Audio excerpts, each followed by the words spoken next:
अस्सलाम वालेकुम एवरीवन। ये देखिए मेरा मेसी सा गंदा सा बेकिंग ओवन, क्योंकि इसमें बेकिंग भी होती है और काफ़ी कुछ इसमें होता है डेली के बेसिस पे, तो इसलिए ये बहुत मेसी हो जाता है और जल्दी जल्दी इसको फिर साफ़ करना पड़ता है, वरना इसमें एक स्मेल सी होती है और फिर सेहत के लिए भी ठीक नहीं है। इसकी सफाई के लिए ये वाला स्प्रे मैं यूज़ करती हूँ, बहुत मैजिक स्प्रे है, बल्कि मैं इसी फर्म के बहुत सारी और भी चीज़ें यूज़ करती हूँ। डेंट मेट फर्म है यहाँ का, और इसको मैं रात के टाइम सोने से पहले मैं इस पर स्प्रे कर लेती हूँ पूरी तरह से, और रात को फिर इसमें जितना भी ये फैट वगैरह होता है ये बिल्कुल सॉफ्ट हो जाता है अगले दिन के लिए, और सुबह को मैं इसकी सफाई कर लेती हूँ। लेकिन इसकी सफाई के लिए माइंड बनाना पड़ता है, क्योंकि काफ़ी दिनों से मैं सोच रही थी इसकी सफाई का और माइंड बना रही थी, लेकिन नहीं बन रहा था। आखिर में बन ही गया, क्योंकि सफाई बहुत ज़रूरी होती है इसकी।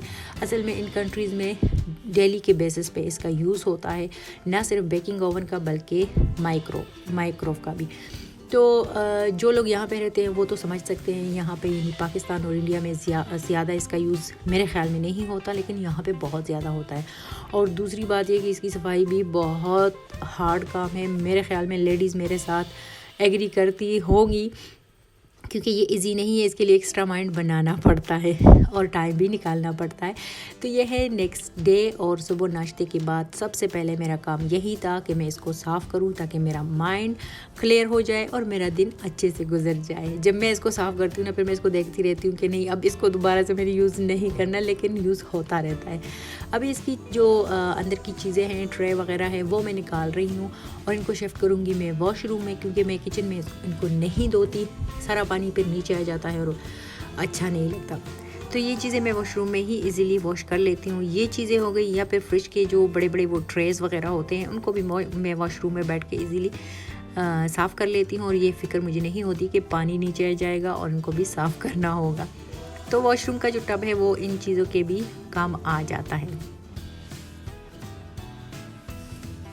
ये चीज़ें भी ऑलमोस्ट डन हो गई हैं, बस अभी साफ़ पानी इन पे डालूंगी और फिर बारी आएगी जनाब ओवन की।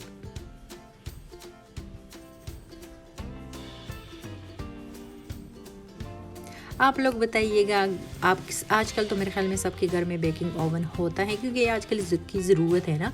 तो आप लोग किस तरह की सफाई करते हो, कब करते हो, कितने टाइम के बाद करते हो? मैं तो 2 हफ्ते के बाद, 3 हफ्ते के बाद मस्ट हो जाती है जैसे इनकी सफाई।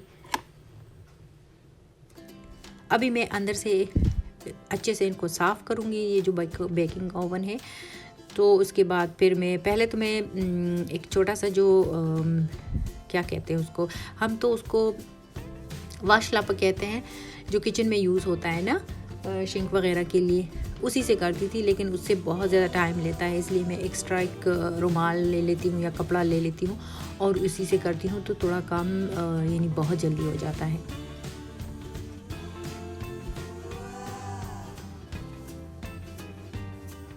और शीशा चूँकि इसमें डबल लगा होता है और बीच में आपको ये सुराख वगैरह भी नज़र आ रहे हैं ना, तो इनमें भी अक्सर या तो गंद चला जाता है या फिर पानी वगैरह शीशे के अंदर चला जाता है, तो फिर वो भी इतना बुरा लगता है। मैं हर दफ़ा जब भी इसकी सफाई करती हूँ तो मैं ये ओपन ज़रूर करती हूँ, और बहुत साइड से यानी एक मिरर जो इसके ऊपर एक शीशा जो बड़ा सा लगा हुआ है वो मैं निकाल के बाहर रख देती हूँ। पहले उसको दोनों साइड से साफ़ करती हूँ और उसके बाद जो ओवन का मेन डोर है उसको अंदर से भी अच्छे से साफ़ कर लेती हूँ।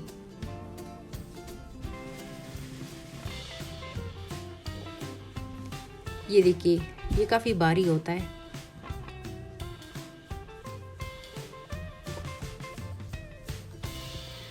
सफाई हो गई है अल्हम्दुलिल्लाह। अभी दोबारा से मैं इनको जोड़ रही थी, और ये देखिए ओवन मेरा बिल्कुल रेडी हो गया है। आई होप कि वीडियो आपको पसंद आएगी, अगर आती है तो लाइक देना ज़रूर बनता है मेरा, ठीक है ना। ओके जी, अल्लाह हाफिज़।